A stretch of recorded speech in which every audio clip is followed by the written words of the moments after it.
पूनम, चलो अब घर चलते हैं, बाकी का काम कल कर लेंगे।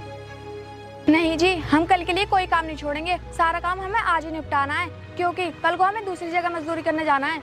वो तो ठीक है, लेकिन तुम मुझे ये बताओ, तुम अकेली मजदूरी करने कैसे जाओगी? क्योंकि कल तो मेरा काम है, मैं वो काम करके आऊंगा। इसीलिए मैं तो ये कह रहा हूँ, तुम कल यहीं पर काम करो, परसों अपनी दोनों साथ साथ चलेंगे काम करने। वो बात तो ठीक है आपकी, लेकिन मेरे समझ में एक बात नहीं आई कि मैं अकेली मजदूरी करने क्यों नहीं जा सकती, या फिर आपको भरोसा नहीं है मुझ पर? अरे पूनम, तुम ये क्या बात कह रही हो कि मुझे तुम पर भरोसा नहीं है? अरे मुझे तो तुम पर खुद से ज्यादा भरोसा है। और रही बात अकेले जाने की, तो सुनो, लोग मुझे ही ताने मारेंगे कि देखो अपनी पत्नी को अकेले ही मजदूरी करने भेज देता है। देखो जी, आप दुनिया की चिंता मत करो, दुनिया तो ताने मारती है, आप अपने काम पर ध्यान दो। पूनम, मुझे दुनिया की कोई चिंता नहीं है, लेकिन हम समाज में रहते हैं, इसीलिए हमें समाज के मुताबिक ही चलना पड़ेगा। इसीलिए मैं तुमसे कह रहा हूँ। आपकी बात बिल्कुल ठीक है, लेकिन एक बात बोलूँ आपसे, ये समाज भी ना तभी इज्जत करता है जब किसी के पास पैसा होता है। पूनम, एक बार हमारा सपना पूरा हो जाए, फिर समाज क्या, पूरी दुनिया इज्जत करेगी हमारी। अगर हमें अपने सपने पूरे करने हैं तो मुझे तो मजदूरी करनी पड़ेगी और आपको पढ़ाई। तुम सही कह रही हो, इस काम को मैं अभी निपटवा देता हूँ और कल तुम मजदूरी करने चली जाना और मैं अपना काम कराऊंगा, ठीक है? चलो।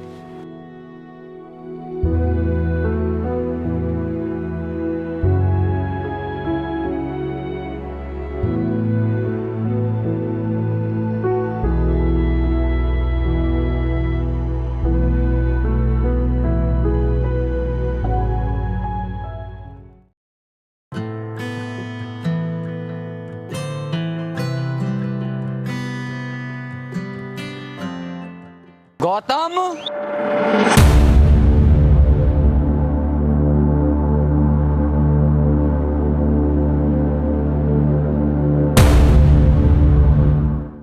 हाँ भी गौतम, क्या हो रहा है? काम हो जाएगा कल हमारा? साहब, आपका काम तो हो ही जाएगा, पहले आप बैठिए। पूनम, इन्हें पानी लेकर आओ, जाओ। ए, नहीं नहीं, पानी रहने दे। तू क्या समझ रहा है, हम तेरे यहाँ पर पानी पीने आए हैं क्या? साहब, आप मेरे घर आए हैं और मेरा फर्ज बनता है कि मैं आपको पानी पिलाऊं। वो आपकी मर्जी है, आप पानी पिए या ना पिए। हम तेरे जैसे गरीब मजदूर के घर का पानी पियेंगे, ऐसा तो कभी हो ही नहीं सकता। तू सिर्फ ये बता कि कल हमारा काम हो जाएगा या नहीं। माफ करना साहब, कल मैं आपका काम नहीं कर सकता, क्योंकि कल मेरा काम है कॉलेज में, मैं अपना काम निपटा के आऊंगा। कॉलेज का काम? कॉलेज का ऐसा क्या काम है जो हमारा काम तू नहीं कर सकता? कॉलेज का काम तू परसों करना, कल हमारा तुझे काम करना है। नहीं साहब, इनका काम परसों नहीं हो सकता, कल ही जरूरी है, क्योंकि कल लास्ट डेट है फॉर्म जमा करने की। कैसा फॉर्म? किस बात का फॉर्म जो कल लास्ट डेट है? जरा हमें भी तो बता। साहब, मैं CBSE की तैयारी कर रहा हूँ, उसी का फॉर्म जमा करने कॉलेज जाऊंगा कल। क्या CBSE की तैयारी कर रहा है? अबे तू एक मजदूर है, मजदूर, और मजदूर की तरह रहे। तेरी औकात नहीं है CBSE की तैयारी करने की। और हाँ, CBSE तैयारी के लिए बहुत पैसा चाहिए, इसलिए तू मजदूरी कर हमारे यहाँ पर कल, समझा तू? साहब, हम मजदूर हैं, इसका मतलब ये नहीं हम हमेशा मजदूरी करते रहेंगे, हमें भी पढ़ने लिखने का हक है। पढ़ने लिखने के लिए हक नहीं, पैसा चाहिए, और तुम्हारे पास इतना पैसा नहीं है जो तुम पढ़ सको, इसलिए मजदूरी करो, समझे तुम? साहब, हम भी इंसान हैं, हम भी अपनी तरक्की करना चाहते हैं और आपको तो हमारी मदद करनी चाहिए, लेकिन नहीं, आप तो हमारे आत्मविश्वास कमजोर कर रहे हैं। मदद? कैसी मदद? अगर हम तुम जैसे गरीबों की मदद करते रहे तो हमारे खेतों में काम कौन करेगा? इसका मतलब साहब, आपकी सोच सही नहीं है। आप तो ये चाहते हैं हम गरीब मजदूर ही रहें, आप नहीं चाहते कि हम मजदूर तरक्की करें। तेरी औकात कैसे हुई हमारे बारे में कुछ भी बोलने की? तू गरीब है, अपनी औकात में रहे। और सुन, कल हमारा काम हो जाना चाहिए, समझा? तुम्हारी हिम्मत कैसे हुई मेरे घर आकर मेरे पति पर हाथ उठाने की? अरे पूनम, तुमने ये क्या किया? इसने जो किया सो किया, लेकिन जब हम करेंगे ना तो तेरे पास पछतावे के सिवा और कुछ नहीं होगा। इसीलिए अभी भी वक्त है कि इसको समझा ले, क्योंकि इसने इसके थप्पड़ मार के बहुत बड़ी गलती कर दी। साहब, इससे गलती हो गई, इसकी तरफ से मैं माफी मांगता हूँ आपसे, इसे माफ कर दो। इसे अकल सिखा दे, वरना किसी दिन हम इसकी अकल ठिकाने लगा देंगे। ये जानती नहीं है हमारे बारे में अभी। चल भाई, चलते हैं। पूनम, तुम अभी कुछ नहीं जानती हो यहाँ के बारे में, थोड़ा कुछ सोच समझ के चला करो। आप नहीं जानते, एक पत्नी के सामने उसके पति की कोई बेइज्जती करे तो वह सब कुछ भूल जाती है, और रही सोचने समझने की बात, तो सोचने समझने की बात तो बहुत दूर की बात है, वो खुद को ही भूल जाती है। मैं तुम्हारे जज्बात समझ सकता हूँ, खैर छोड़ो, लाओ तुम पानी दो और तुम जाओ।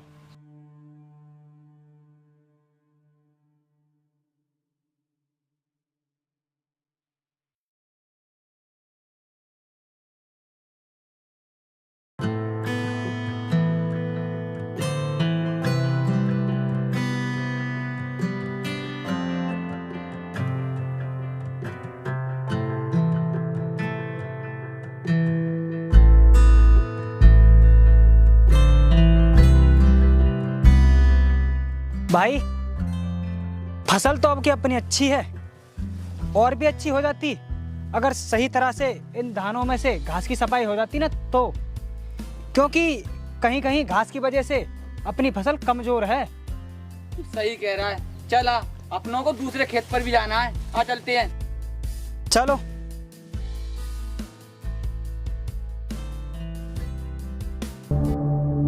अरे ये गौतम की पत्नी इस रास्ते पर क्या करने आई है, और इधर जा कहाँ रही है ये? आ चल, इसे ही देखते हैं।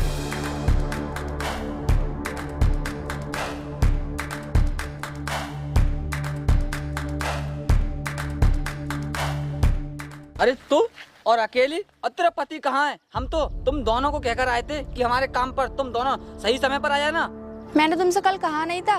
क्यों ना, आज जरूरी काम है, बस वो वही करने गए हैं। और रही बात मेरे यहाँ आने की, तो मैं तुम्हारे काम पे नहीं आई हूँ, मैं किसी और के काम पर आई हूँ और वहीं जा रही हूँ। क्या बकवास कर रही है तू? हम तुझसे और तेरे पति से कल कहकर आए थे कि हमारे काम पर जरूर आना, फिर तू हमारे काम पर क्यों नहीं आई है? जिनके काम पर मैं जा रही हूँ ना, उन्होंने हमसे 1 हफ्ते पहले ही कह दिया था, इसलिए मैं वहीं पे जा रही हूँ। भाई कुछ ऐसा ना लग रहा है कि इन मजदूरों के नखरे कुछ ज्यादा ही बढ़ गए हों? देख रहे हो किस तरीके से बात कर रही है ये? हाँ, इनके नखरे तो कुछ ज्यादा ही बढ़ गए हैं, लेकिन ये नखरे ज्यादा दिनों तक के नहीं हैं। इनके पास नाज है तब तक के ही नखरे हैं। जब इनके पास नाज नहीं रहेगा ना, तब हमारे पास आएंगे गिड़गिड़ाते हुए, फिर कहेंगे कि हमें काम दे दो। ये सब पहले होता था, अब नहीं। आज का मजदूर मजदूर है, मजबूर नहीं जो तुम्हारे सामने गिड़गिड़ाएगा। हटो मेरे रास्ते से, देर हो रही है मुझे।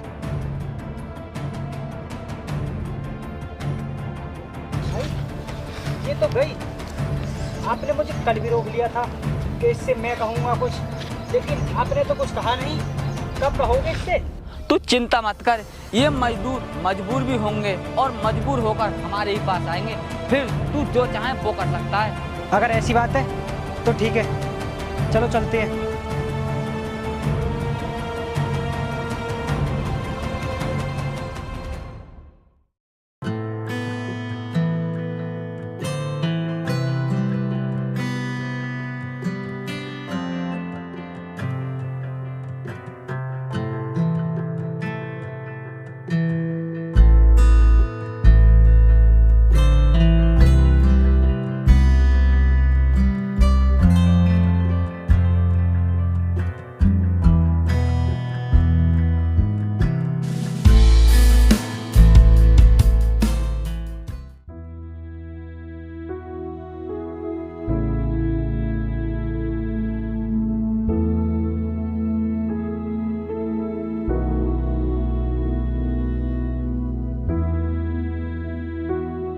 तुम यूं हिम्मत मत हारो, भगवान ने हमें बहुत कुछ दिया है। अगर हम मेहनत करेंगे ना तो सब ठीक हो जाएगा। पूनम, मैं जानता हूँ तुम सही कह रही हो, लेकिन इस गांव में हमारे लिए कोई मौका नहीं है। मैं पढ़ाई तो कर रहा हूँ, लेकिन कैसे आगे की पढ़ाई होगी, यही सोच सोच कर मैं परेशान होता जा रहा हूँ। तुम्हारी चिंता मेरी चिंता है। तुम बस अपनी पढ़ाई पे ध्यान दो, बाकी मुझ पे छोड़ दो। मैं मेहनत करूंगी, मजदूरी करूंगी, लेकिन तुम्हारी पढ़ाई में कोई कमी नहीं आने दूंगी।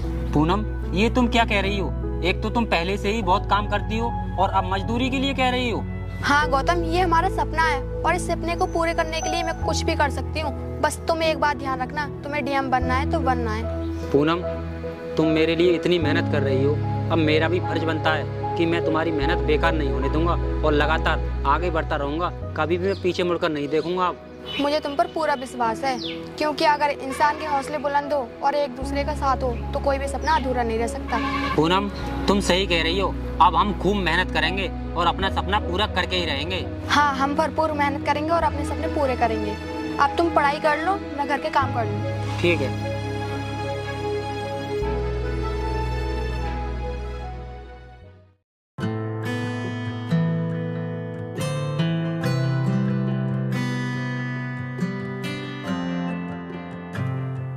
पूनम, तुम रोज मजदूरी करने जाती हो और सारे पैसे लाकर मुझे दे देती हो। कभी कुछ अपने लिए भी खरीद लिया करो। कब से देख रहा हूँ मैं, तुम 2 ही साड़ी पहन रही हो। कभी तुम इस साड़ी को पहन लेती हो, कभी उस साड़ी को पहन लेती हो। क्यों ना तुम कोई अपने लिए चीज खरीद लाया करो। देखो जी, मैं साड़ी भी खरीदूंगी और श्रृंगार भी खरीदूंगी, लेकिन सबसे बड़ा श्रृंगार तो मेरे लिए आप हो। बस तुम एक बार कामयाब हो जाओ, फिर तुम्हें कहने की जरूरत नहीं पड़ेगी, मैं सब कुछ खरीद लूंगी। पूनम, तुम्हारे जैसा हम सफर हो तो जिंदगी का सफर आसानी से कट जाएगा, क्योंकि तुम्हारे जैसा जीवन साथी मिलना मुश्किल ही नहीं, नामुमकिन है।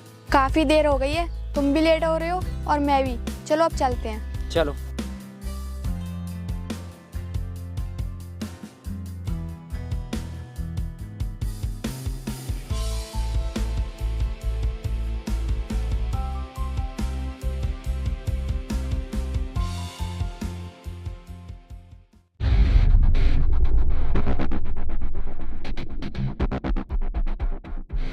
अरे गौतम, तू कहाँ जा रहा है? हम तुझे तेरे घर देख रहे थे। क्या साहब, आप मेरे घर गए थे? क्यों, कुछ काम था क्या? मैं तो अभी कोचिंग के लिए जा रहा हूँ। ये देखो, ये गरीब का बच्चा जा रहा है कोचिंग करने। ये करेंगे सीबीएसई की तैयारी। इन्हें पढ़ाई लिखाई करने से क्या फायदा? एक बात बता, तुम लोग अकल के कच्चे होते हो कैसे?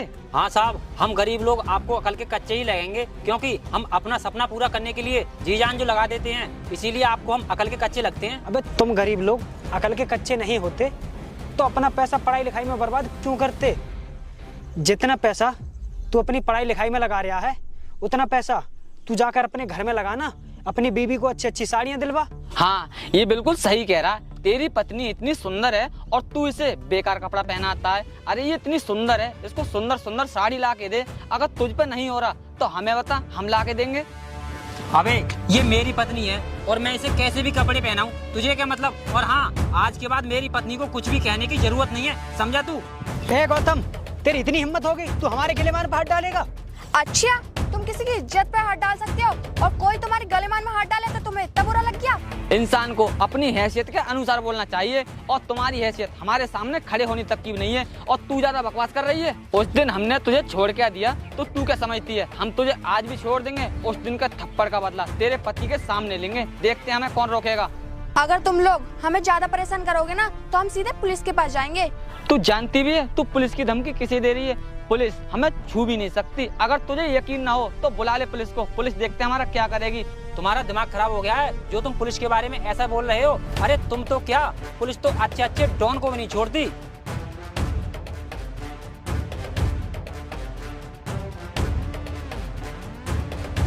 अरे पूनम, तुम यहाँ पर क्या कर रही हो? मैं कब से तुम्हें वहाँ खेत पर देख रहा हूँ, तो मैंने सोचा कहाँ रुक गई, देख कर आता हूँ। यहाँ पर क्यों खड़ी हो? साहब मैं खड़ी नहीं हूँ, ये कोचिंग जा रहे थे और मैं आपके यहाँ पर आ रही थी काम करने। फिर ये लोग बेकार में हमें रास्ते में रोक परेशान कर रहे हैं। क्या ये लोग बेकार में परेशान कर रहे हैं? क्यों है? तुम इन्हें क्यों परेशान कर रहे हो? अरे कुछ तो शर्म करो, कुछ तो लिहाज करो। अगर तुम्हें अपनी इज्जत की चिंता नहीं है तो अपने पुरखों की इज्जत का तो ख्याल करो। उनकी इज्जत बनी बनाई क्यों मिट्टी में मिला रहे हो? हम अच्छे से जानते हैं कि अपनी इज्जत हम मिट्टी मिला रहे हैं या आसमान में छुआ रहे हैं। तुम्हें समझाने की कोई जरूरत नहीं है।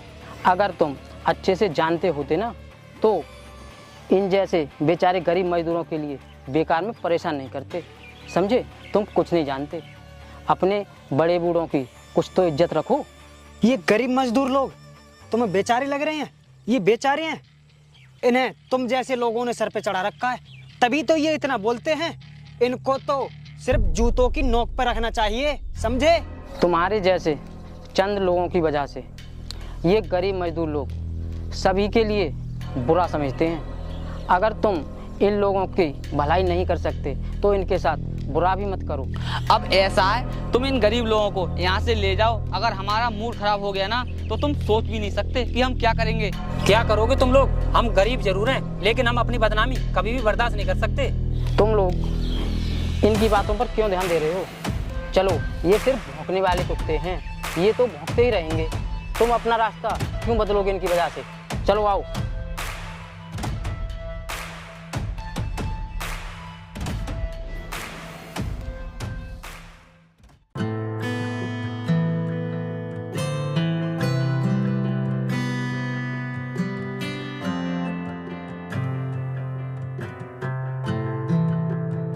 पूनम, तुम इन पेड़ों के नीचे ना अच्छे से सफाई कर देना और चारों तरफ से मिट्टी चढ़ा देना, ताकि पानी काफ़ी समय तक रुके और पेड़ अच्छे रहें, बिल्कुल अच्छे फल फ्रूट आएँ। ठीक है, जाओ।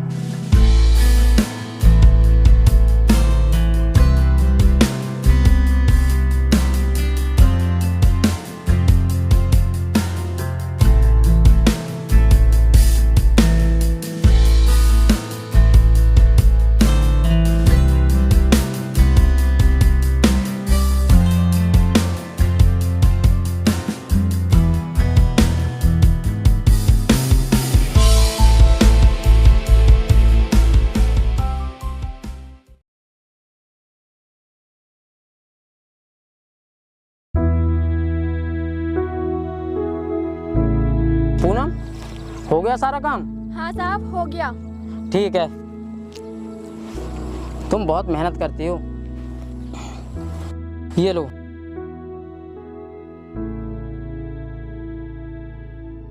ये लो अपनी मजदूरी के पैसे।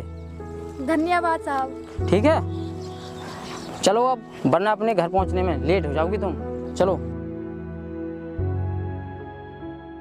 पूनम, तुमने अपने पति को कामयाब बनाने के लिए बहुत ज़्यादा मेहनत की है। देखना तुम्हारा पति कामयाब होकर ही लौटेगा। अरे ये तुम लोग क्यों रास्ते में खड़े हो? क्या मतलब है तुम्हारा?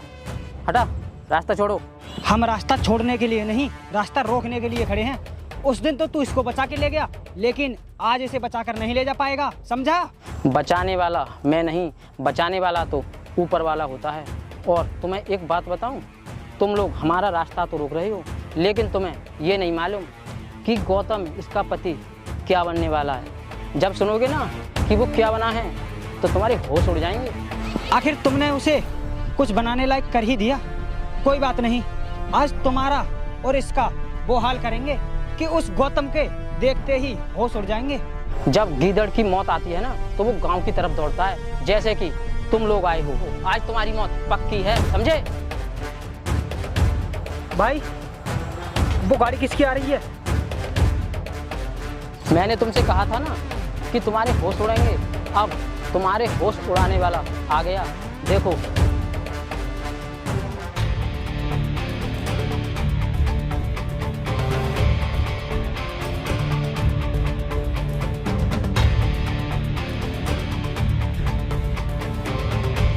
अरे पूनम, क्या हुआ? और साहब तुम, मुझे लगता है तुम आज मेरी पत्नी को फिर से परेशान कर रहे हो। गौतम, ये लोग हमें सिर्फ परेशान ही नहीं कर रहे हैं, बल्कि इन लोगों ने तुम्हारी पत्नी के सिर पर तमंचा लगाकर उसे डरा धमका रहे हैं। तुम लोगों की इतनी हिम्मत? तुम जानते हो मैं कौन हूँ? इस जिले का जिलाधिकारी, समझे तुम लोग? क्या गौतम, तुम सच में डीएम बन गए? हमें माफ कर दो, हम आज के बाद तुम्हारी पत्नी को कभी परेशान नहीं करेंगे। और ये लोग माफ कर दूं तुम्हें? तुम लोगों ने मेरी पत्नी के साथ बदतमीजी की है तो माफी मेरी पत्नी से मांगनी पड़ेगी। और रही गन की बात, वो भी बिना लाइसेंस के गन रखना कानूनी अपराध है और इसकी सजा तो तुम्हें मिलके रहेगी। चलो अब मेरे साथ।